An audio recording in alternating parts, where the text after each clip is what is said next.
I want to thank the ambassador for her service to our country and her willingness to provide leadership on this important front. Thank you. I think, as I've said to you personally, you are more than capable of taking us to the next level on trade policies and trade deals. There's no question, and you enjoy the bipartisan support in a way that's refreshing and is affirming of your leadership. But I don't think, with all due respect to the president, he is giving you what you need to move forward and to move in an assertive way, and in a way that we desperately need at a time when we need to bounce back and recover economically from COVID.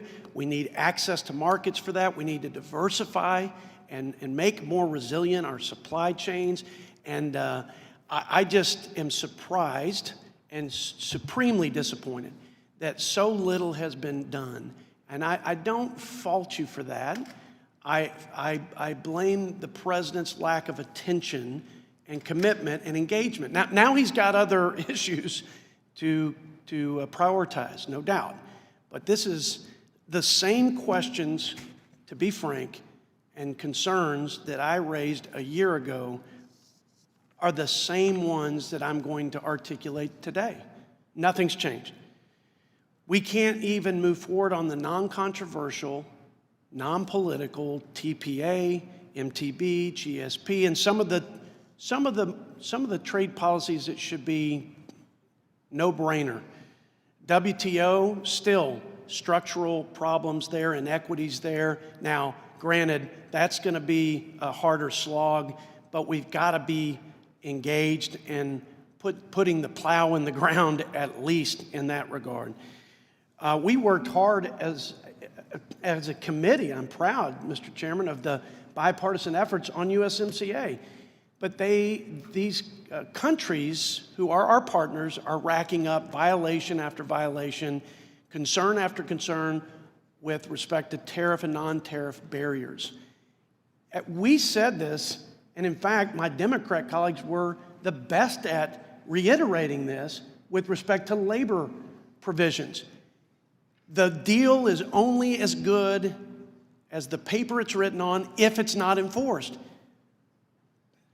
Madam Ambassador, we're not enforcing even the trade deals that we worked so hard to restructure in a fair way and for the benefit of our industries, our job creators, and our workers.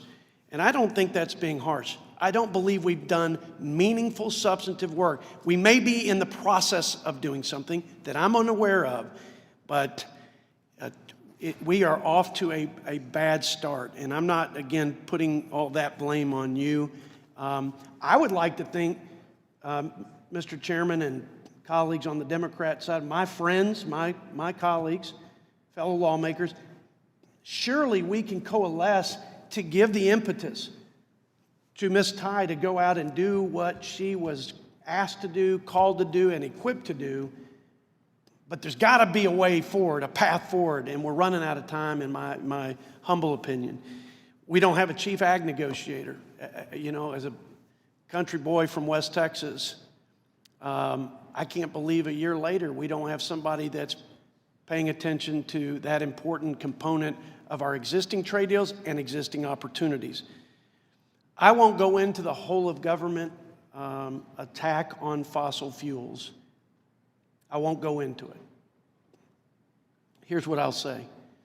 I pray that our country and that my colleagues who take a different view than I have heard the wake-up call and are recalibrating along with this president, although his budget does not reflect it. If anything, it doubles down on the assault on oil and gas. I hope what we've witnessed in Europe, we have taken note, and we are going to find a reasonable, balanced approach to stewarding our environment and blessing our country with the lifeblood of our economy and energy security. Now, I will just ask you, do you think that's happening? And are there opportunities for us to have some targeted deal with Europe that can help them out of this mess that they find themselves in because they didn't heed the call? or the warning. I yield back, and once again, Mr. Chairman, sorry I didn't give Ms. Ty enough time to respond, but I welcome her response. Thank the gentleman. The gentleman from Michigan. Chairman Neal? Yes. Would you allow me? I would allow you to, yes, Thank please. you. Thank you so much. I was waiting to see if Mr. Arrington would actually ask me a question at the end, and I'm delighted that he did and gives me a hook to respond. Mr. Arrington, on your specific question around if there's something that we can do with Europe on their energy security, the answer is yes, and that we are doing it. We have set up a task force to work with them to see how we can very directly help them with their energy security issues, which has become a national security issue for them. But I also would like to just borrow a little bit of time here to defend the president, who is my boss, and Chairman Neal was my boss before, and in another way, all of you were my bosses before when I worked for this committee. And that is to say that all of the work that we have done has been at the direction of the president in terms of repairing our relationships, resolving disputes, creating market opportunities. A couple thoughts, MTB and GSP, I know that matters to everyone. That is primarily a congressional action, and we are here to support all of you in reauthorizing those programs. And on USMCA as well, we are and we will enforce that. You have my commitment. I know that you're trying to thread that needle and you're being very nice to me, and let me just say this in return.